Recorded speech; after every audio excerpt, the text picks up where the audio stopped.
Halo semuanya, selamat datang. Kali ini kita akan melakukan sesuatu yang sedikit berbeda. Kita akan membedah sebuah saham bareng-bareng. Anggap saja sesi ini seperti mentor dan mentee, di mana kita akan melihat sebuah analisis saham, langkah demi langkah, persis seperti yang dilakukan oleh para profesional.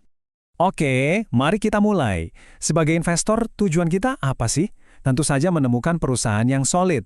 Tapi pertanyaan terbesarnya, gimana caranya kita menemukan harta karun yang mungkin saja terlewatkan oleh radar pasar? Nah, untuk menjawab itu, hari ini kita akan pakai sebuah studi kasus, yaitu PT Medela Potensia dengan kode sahamnya MDLA. Yuk kita bedah bareng-bareng. Langkah pertama dalam analisis apapun, selalu adalah memahami bisnisnya. Sebelum kita menyentuh angka, kita harus tahu dulu nih, sebetulnya perusahaan seperti apa yang akan kita investasikan ini. Jadi MDLA ini bukan pemain kemarin sore ya. Mereka adalah bagian penting dari Dexa Group, sebuah nama yang sudah sangat besar dan mapan di industri kesehatan Indonesia. Artinya, fondasi mereka sudah sangat kuat.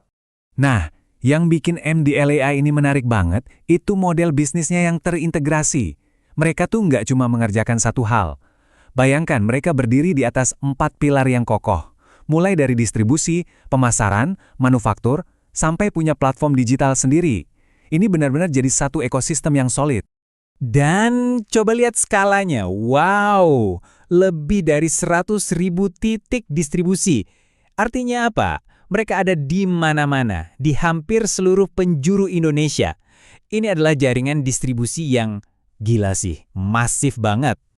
Nah, jaringan segede itu jelas ada hasilnya dong.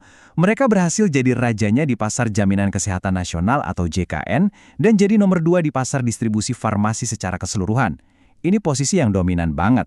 Oke, bisnisnya kita udah kebayang ya. Sekarang, yuk kita intip kesehatannya lewat laporan keuangan. Angka itu nggak bisa bohong, dan ini adalah bagian yang sangat krusial dari cerita MDLA. Lihat tabel ini data dari Mandiri Sekuritas. Dan ceritanya kelihatan positif ya. Coba perhatikan deh, laba bersihnya diproyeksikan terus naik sampai 2026. Lalu lihat ROE-nya, atau Return on Average Equity. Angkanya juga sehat. Ini menunjukkan perusahaan ini efisien banget dalam mengubah modal jadi keuntungan. Rasa percaya diri ini bukan cuma dari analis loh. Dari dalam perusahaannya sendiri juga sangat optimis. Mereka pasang target pertumbuhan laba bersih yang kuat, antara 9-12% untuk tahun 2025. Nah, ini nih, buat para dividend hunter atau investor yang memang cari pendapatan rutin, angka ini penting banget. Dividen yield-nya sekitar 4,6%. Angka yang sangat solid, dan ini ada di atas rata-rata industrinya. Dan yang paling penting, dividen ini tuh bukan cuma janji manis. Ada kebijakan resmi, ada komitmen dari perusahaan untuk membagikan 40% dari laba bersih mereka ke kita, para pemegang saham. Ini menunjukkan banget kalau mereka peduli pada nilai untuk investor. Oke, ingat ya, sebuah perusahaan itu tidak hidup di ruang hampa. Nilainya baru benar-benar kelihatan kalau kita bandingkan dengan tetangga-tetangganya. Jadi, yuk kita lihat posisi MDLA di tengah para kompetitornya. Coba perhatikan tabel ini baik-baik.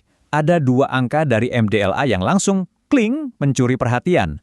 Pertama, PE ratio-nya, dan yang kedua, imbal hasil dividennya.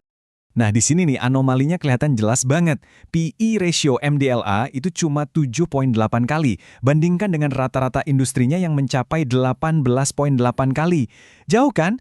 Ini adalah sinyal kuat kalau pasar mungkin lagi salah harga, yang berarti saham ini bisa jadi undervalued. Oke, kita sudah coba jadi detektif sendiri nih, melihat bisnis dan angkanya. Sekarang pertanyaannya, apakah para analis profesional di luar sana setuju dengan kita? Yuk kita cek. Dan ternyata kita nggak sendirian mikir begini. Salah satu laporan riset bahkan menyebut MDLA sebagai anomali yang menarik.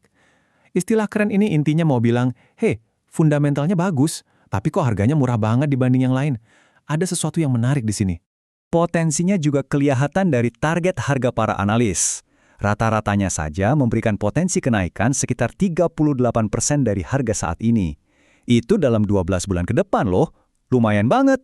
Jadi, kalau kita kumpulkan semua suara para analis, keputusannya sudah bulat dan jelas banget. Rekomendasinya adalah strong buy, artinya beli dan beli dengan yakin. Tapi tunggu dulu. Seorang mentor yang baik itu nggak cuma menunjukkan yang bagus-bagusnya saja. Kita harus lihat 2 sisi mata uang, kita juga harus paham apa risikonya. Yuk kita lihat secara seimbang. Oke, ini beberapa resiko yang perlu kita waspadai ya. Ada ketergantungan pada pemasok utama, ada resiko perubahan regulasi di JKN yang bisa menekan margin, dan pastinya persaingan di industri ini sangat ketat. Ini adalah hal-hal yang wajar tapi tetap harus kita awasi. Tapi enaknya, MDLA ini sudah siap sedia.